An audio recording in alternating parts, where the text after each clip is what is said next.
Part 2, Chapter 8, Medieval. The drawing-room curtains at Windy Corner had been pulled to meet, for the carpet was new and deserved protection from the August sun. They were heavy curtains, reaching almost to the ground, and the light that filtered through them was subdued and varied. A poet, none was present, might have quoted, "Life like a dome of many-colored glass," or might have compared the curtains to sluice gates, lowered against the intolerable tides of heaven. Without was poured a sea of radiance. Within, the glory, though visible, was tempered to the capacities of man. Two pleasant people sat in the room.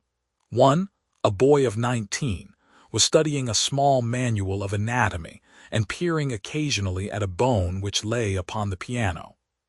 From time to time he bounced in his chair and puffed and groaned, for the day was hot and the print small, and the human frame fearfully made. And his mother, who was writing a letter, did continually read out to him what she had written. And continually did she rise from her seat and part the curtains so that a rivulet of light fell across the carpet, and make the remark that they were still there. "Where aren't they?" said the boy, who was Freddie, Lucy's brother.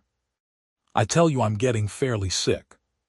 "For goodness' sake go out of my drawing-room, then," cried Mrs. Honeychurch, who hoped to cure her children of slang by taking it literally. Freddie did not move or reply. "I think things are coming to a head," she observed, rather wanting her son's opinion on the situation if she could obtain it without undue supplication. Time they did. "I am glad that Cecil is asking her this once more. It's his third go, isn't it? Freddie, I do call the way you talk unkind." "I didn't mean to be unkind," then he added. "But I do think Lucy might have got this off her chest in Italy. I don't know how girls manage things, but she can't have said no properly before, or she wouldn't have to say it again now. Over the whole thing, I can't explain. I do feel so uncomfortable." "Do you indeed, dear? How interesting." "I feel, never mind." He returned to his work. "Just listen to what I have written to Mrs. Vyse," I said. "Dear Mrs. Vyse." "Yes, mother, you told me. A jolly good letter." I said, "Dear Mrs. Vyse, Cecil has just asked my permission about it, and I should be delighted if Lucy wishes it." But she stopped reading. I was rather amused at Cecil asking my permission at all. He has always gone in for unconventionality and parents nowhere, and so forth. When it comes to the point, he can't get on without me. "Nor me." "You." Freddie nodded. "What do you mean?" "He asked me for my permission also." She exclaimed, "How very odd of him." "Why so?" asked the son and heir. "Why shouldn't my permission be asked? What do you know about Lucy or girls or anything? Whatever did you say?" "I said to Cecil, take her or leave her. It's no business of mine." What a helpful answer. But her own answer, though more normal in its wording, had been to the same effect. "The bother is this," began Freddie. Then he took up his work again, too shy to say what the bother was. Mrs. Honeychurch went back to the window. "Freddie, you must come. There they still are. I don't see you ought to go peeping like that." "Peeping like that? Can't I look out of my own window?" But she returned to the writing table, observing, as she passed her son, "Still page 322. Freddie snorted and turned over 2 leaves. For a brief space they were silent. Close by, beyond the curtains, the gentle murmur of a long conversation had never ceased. "The bother is this. I have put my foot in it with Cecil most awfully." He gave a nervous gulp. "Not content with permission, which I did give. That is to say, I said, 'I don't mind.' Well, not content with that, he wanted to know whether I wasn't off my head with joy. He practically put it like this. Wasn't it a splendid thing for Lucy and for Windy Corner generally if he married her? And he would have an answer. He said it would strengthen his hand." "I hope you gave a careful answer, dear." "I answered no," said the boy, grinding his teeth. "There. Fly into a stew. I can't help it, had to say it. I had to say no. He ought never to have asked me." "Ridiculous child," cried his mother. You think you're so holy and truthful, but really it's only abominable conceit. Do you suppose that a man like Cecil would take the slightest notice of anything you say? I hope he boxed your ears. How dare you say no? Oh, do keep quiet, Mother. I had to say no when I couldn't say yes. I tried to laugh as if I didn't mean what I said, and as Cecil laughed too and went away, it may be all right. But I feel my foot in it. Oh, do keep quiet, though, and let a man do some work. No, said Mrs. Honeychurch with the air of one who has considered the subject. I shall not keep quiet. You know all that has passed between them in Rome. You know why he is down here, and yet you deliberately insult him and try to turn him out of my house. Not a bit, he pleaded. I only let out I didn't like him. I don't hate him, but I don't like him. What I mind is that he'll tell Lucy. He glanced at the curtains dismally. Well, I like him, said Mrs. Honeychurch. I know his mother. He's good, he's clever, he's rich, he's well connected. Oh, you needn't kick the piano, he's well connected. I'll say it again if you like. He's well connected. She paused as if rehearsing her eulogy, but her face remained dissatisfied. She added, and he has beautiful manners. I liked him till just now.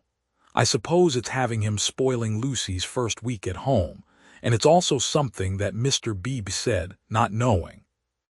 Mr. Beebe, said his mother, trying to conceal her interest. I don't see how Mr. Beebe comes in. You know Mr. Beebe's funny way, when you never quite know what he means. He said, Mr. Vyse is an ideal bachelor. I was very cute. I asked him what he meant. He said, oh, he's like me, better detached. I couldn't make him say any more, but it set me thinking. Since Cecil has come after Lucy, he hasn't been so pleasant, at least. I can't explain. You never can, dear, but I can. You are jealous of Cecil because he may stop Lucy knitting you silk ties. The explanation seemed plausible, and Freddie tried to accept it. But at the back of his brain there lurked a dim mistrust. Cecil praised one too much for being athletic. Was that it? Cecil made one talk in one's own way. This tired one. Was that it? And Cecil was the kind of fellow who would never wear another fellow's cap. Unaware of his own profundity, Freddie checked himself. He must be jealous, or he would not dislike a man for such foolish reasons. Will this do? Called his mother.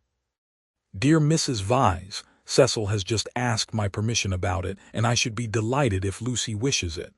Then I put in at the top, and I have told Lucy so. I must write the letter out, I have told Lucy so. But Lucy seems very uncertain, and in these days young people must decide for themselves. I said that because I didn't want Mrs. Vyse to think us old-fashioned. She goes in for lectures and improving her mind, and all the time a thick layer of flue under the beds, and the maid's dirty thumb marks where you turn on the electric light. She keeps that flat abominably.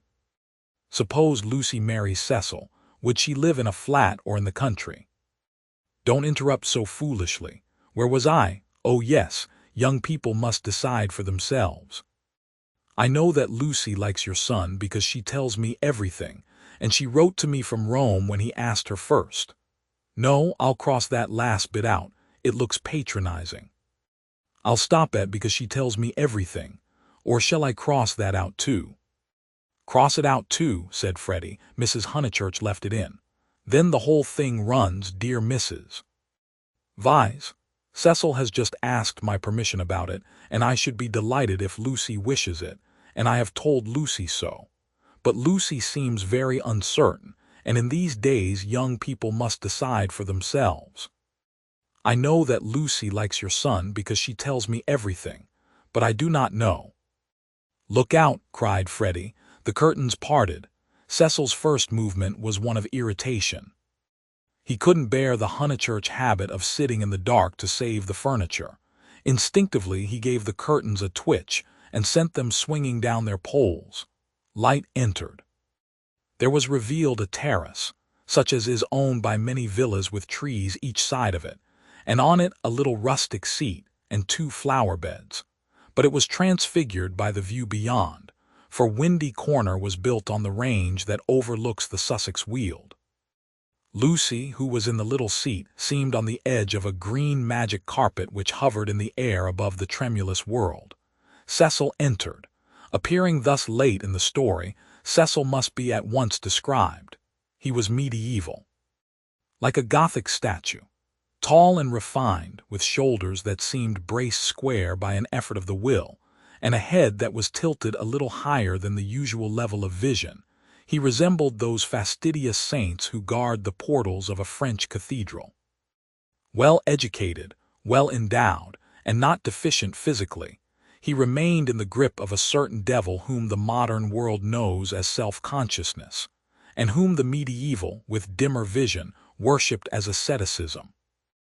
A Gothic statue implies celibacy, just as a Greek statue implies fruition, and perhaps this was what Mr. Beebe meant. And Freddie, who ignored history and art, perhaps meant the same when he failed to imagine Cecil wearing another fellow's cap. Mrs. Honeychurch left her letter on the writing table and moved towards her young acquaintance. "Oh, Cecil," she exclaimed. "Oh, Cecil, do tell me." "I promise, sposi," said he. They stared at him anxiously. "She has accepted me," he said, and the sound of the thing in English made him flush and smile with pleasure and look more human. "I am so glad," said Mrs. Honeychurch, while Freddie proffered a hand that was yellow with chemicals.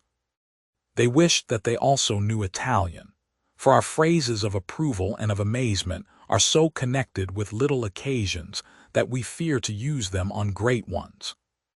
We are obliged to become vaguely poetic or to take refuge in scriptural reminiscences. "Welcome as one of the family," said Mrs. Honeychurch, waving her hand at the furniture. "This is indeed a joyous day. I feel sure that you will make our dear Lucy happy." "I hope so," replied the young man, shifting his eyes to the ceiling. "We mothers," simpered Mrs. Honeychurch, and then realized that she was affected, sentimental, bombastic, all the things she hated most. Why could she not be Freddie, who stood stiff in the middle of the room, looking very cross and almost handsome? "I say, Lucy," called Cecil, for conversation seemed to flag. Lucy rose from the seat. She moved across the lawn and smiled in at them, just as if she was going to ask them to play tennis. Then she saw her brother's face. Her lips parted and she took him in her arms. He said, "Steady on." "Not a kiss for me?" asked her mother. Lucy kissed her also. "Would you take them into the garden and tell Mrs. Honeychurch all about it?" Cecil suggested. "And I'd stop here and tell my mother." "We go with Lucy," said Freddie, as if taking orders. "Yes, you go with Lucy." They passed into the sunlight. Cecil watched them cross the terrace and descend out of sight by the steps. They would descend. He knew their ways past the shrubbery and past the tennis lawn and the dahlia bed, until they reached the kitchen garden. And there, in the presence of the potatoes and the peas, the great event would be discussed. Smiling indulgently, he lit a cigarette and rehearsed the events that had led to such a happy conclusion. He had known Lucy for several years, but only as a commonplace girl who happened to be musical. He could still remember his depression that afternoon at Rome, when she and her terrible cousin fell on him out of the blue and demanded to be taken to St. Peter's. That day she had seemed a typical tourist, shrill, crude, and gaunt with travel. But Italy worked some marvel in her. It gave her light, and, which he held more precious, it gave her shadow. Soon he detected in her a wonderful reticence. She was like a woman of Leonardo da Vinci's, whom we love not so much for herself as for the things that she will not tell us. The things are assuredly not of this life. No woman of Leonardo's could have anything so vulgar as a story. She did develop most wonderfully day by day. So it happened that from patronizing civility he had slowly passed, if not to passion, at least to a profound uneasiness. Already at Rome he had hinted to her that they might be suitable for each other. It had touched him greatly that she had not broken away at the suggestion. Her refusal had been clear and gentle. After it, as the horrid phrase went, she had been exactly the same to him as before. 3 months later, on the margin of Italy, among the flower-clad Alps, he had asked her again in bald, traditional language. She reminded him of a Leonardo more than ever. Her sunburnt features were shadowed by fantastic rock. At his words, she had turned and stood between him and the light with immeasurable plains behind her. He walked home with her unashamed, feeling not at all like a rejected suitor. The things that really mattered were unshaken. So now he had asked her once more, and clear and gentle as ever, she had accepted him, giving no coy reasons for her delay, but simply saying that she loved him and would do her best to make him happy. His mother, too, would be pleased. She had counseled the step. He must write her a long account. Glancing at his hand in case any of Freddie's chemicals had come off on it, he moved to the writing table. There he saw "Dear Mrs. Vyse," followed by many erasures. He recoiled without reading any more, and after a little hesitation sat down elsewhere and penciled a note on his knee. Then he lit another cigarette, which did not seem quite as divine as the first, and considered what might be done to make Windy Corner drawing room more distinctive. With that outlook it should have been a successful room, but the trail of Tottenham Court Road was upon it. He could almost visualize the motor vans of Messrs. Shoolbred and Messrs. Maple arriving at the door and depositing this chair, those varnished bookcases, that writing table. The table recalled Mrs. Honeychurch's letter. He did not want to read that letter. His temptations never lay in that direction. But he worried about it none the less. It was his own fault that she was discussing him with his mother. He had wanted her support in his third attempt to win Lucy. He wanted to feel that others, no matter who they were, agreed with him, and so he had asked their permission. Mrs. Honeychurch had been civil but obtuse in essentials, while as for "is only a boy," he reflected, "I represent all that he despises. Why should he want me for a brother-in-law?" The Honeychurches were a worthy family, but he began to realize that Lucy was of another clay. And perhaps, he did not put it very definitely, he ought to introduce her into more congenial circles as soon as possible. "Mr. Beebe," said the maid, and the new rector of Summer Street was shown in. He had at once started on friendly relations, owing to Lucy's praise of him in her letters from Florence. Cecil greeted him rather critically. "I've come for tea, Mr. Vyse. Do you suppose that I shall get it?" "I should say so. Food is the thing one does get here. Don't sit in that chair. Young Honeychurch has left a bone in it." "Pfooey." "I know," said Cecil. "I know. I can't think why Mrs. Honeychurch allows it." For Cecil considered the bone and the Maples furniture separately. He did not realize that, taken together, they kindled the room into the life that he desired. "I've come for tea and for gossip. Isn't this news?" "News? I don't understand you," said Cecil. "News." Mr. Beebe, whose news was of a very different nature, prattled forward. "I met Sir Harry Otway as I came up. I have every reason to hope that I am first in the field. He has bought Sissy and Albert from Mr. Fleck." "Has he indeed?" said Cecil, trying to recover himself. Into what a grotesque mistake had he fallen? Was it likely that a clergyman and a gentleman would refer to his engagement in a manner so flippant? But his stiffness remained, and though he asked who Sissy and Albert might be, he still thought Mr. Beebe rather a bounder. Unpardonable question. To have stopped a week at Windy Corner and not to have met Sissy and Albert, the semi-detached villas that have been run up opposite the church. "I'll set Mrs. Honeychurch after you." "I'm shockingly stupid over local affairs," said the young man languidly. "I can't even remember the difference between a parish council and a local government board. Perhaps there is no difference, or perhaps those aren't the right names. I only go into the country to see my friends and to enjoy the scenery. It is very remiss of me. Italy and London are the only places where I don't feel to exist on sufferance." Mr. Beebe, distressed at this heavy reception of Sissy and Albert, determined to shift the subject. "Let me see, Mr. Vise, I forget, what is your profession? I have no profession, said Cecil. It is another example of my decadence. My attitude, quite an indefensible one, is that so long as I am no trouble to anyone I have a right to do as I like. I know I ought to be getting money out of people, or devoting myself to things I don't care a straw about, but somehow I've not been able to begin. You are very fortunate, said Mr. Beebe. It is a wonderful opportunity, the possession of leisure. His voice was rather parochial, but he did not quite see his way to answering naturally. He felt, as all who have regular occupation must feel, that others should have it also. I am glad that you approve. I daren't face the healthy person, for example, Freddie Honeychurch. Oh, Freddie's a good sort, isn't he? Admirable, the sort who has made England what she is. Cecil wondered at himself.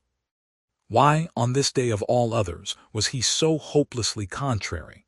He tried to get right by inquiring effusively after Mr. Beebe's mother, an old lady for whom he had no particular regard.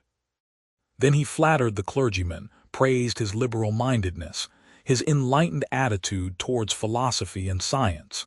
"Where are the others?" said Mr. Beebe at last.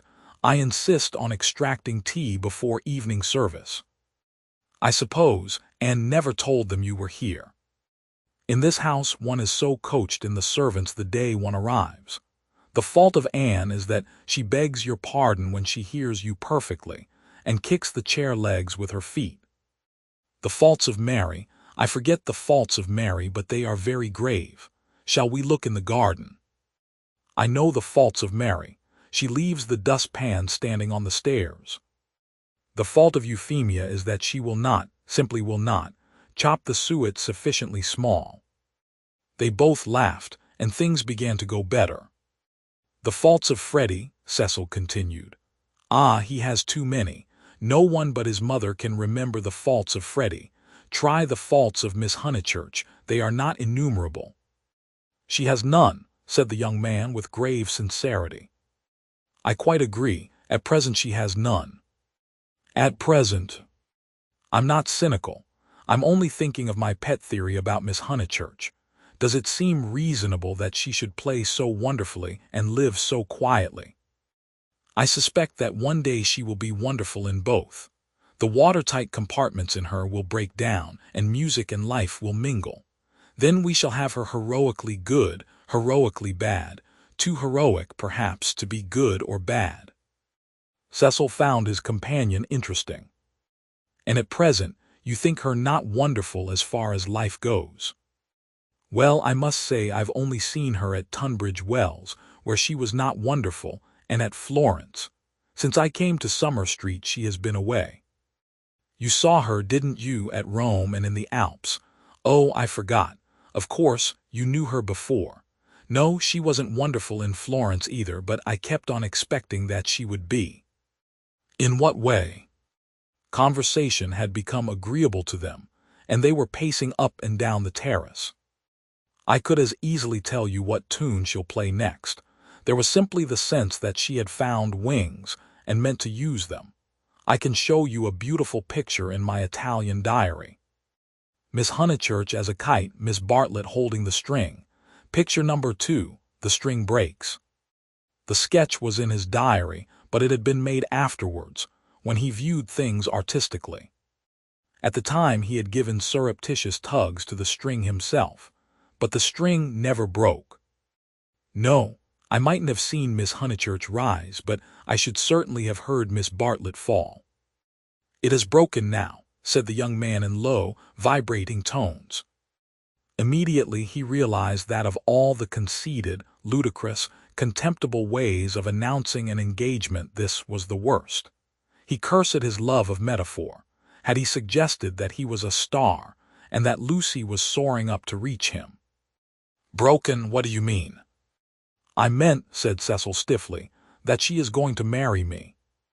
The clergyman was conscious of some bitter disappointment which he could not keep out of his voice.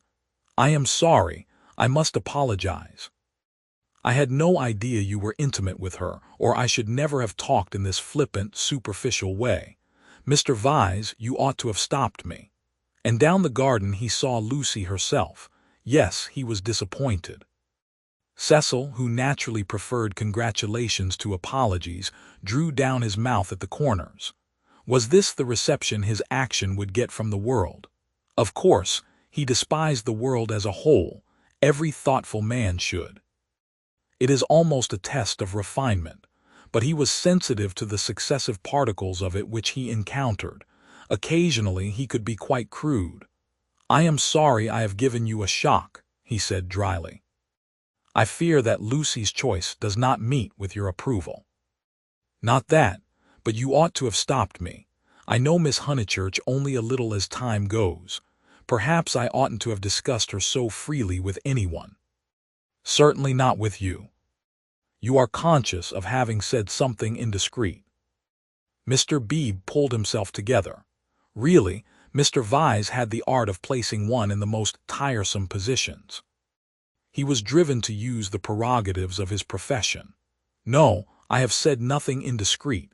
I foresaw at Florence that her quiet, uneventful childhood must end, and it has ended.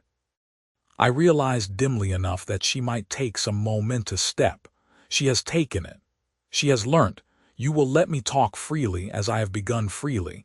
She has learnt what it is to love. The greatest lesson, some people will tell you, that our earthly life provides." It was now time for him to wave his hat at the approaching trio. He did not omit to do so. "She has learnt through you," and if his voice was still clerical, it was now also sincere.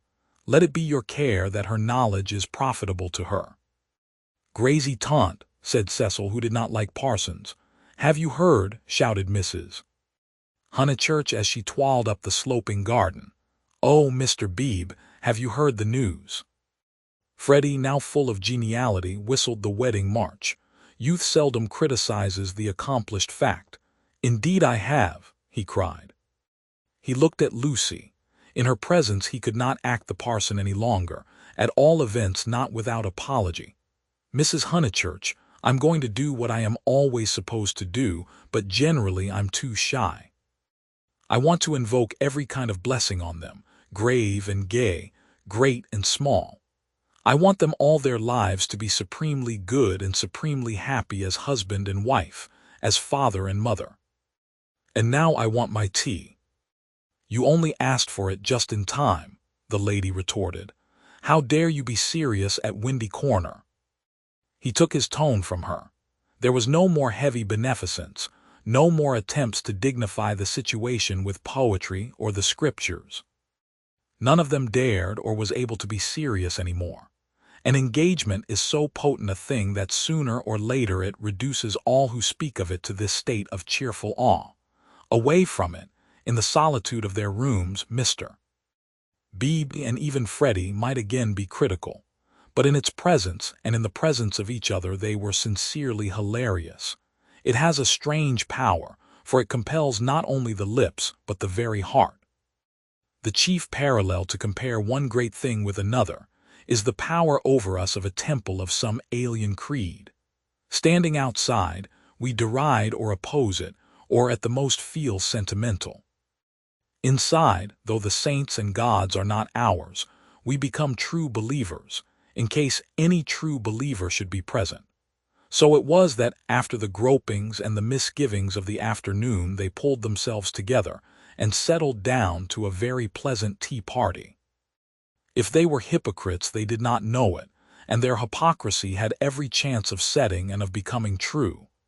Anne, putting down each plate as if it were a wedding present, stimulated them greatly. They could not lag behind that smile of hers which she gave them ere she kicked the drawing-room door. Mr. Beebe chirruped. Freddie was at his wittiest, referring to Cecil as the fiasco, family-honored pun on fiancé. Mrs.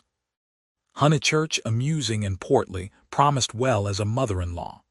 As for Lucy and Cecil, for whom the temple had been built, they also joined in the merry ritual, but waited, as earnest worshippers should, for the disclosure of some holier shrine of joy.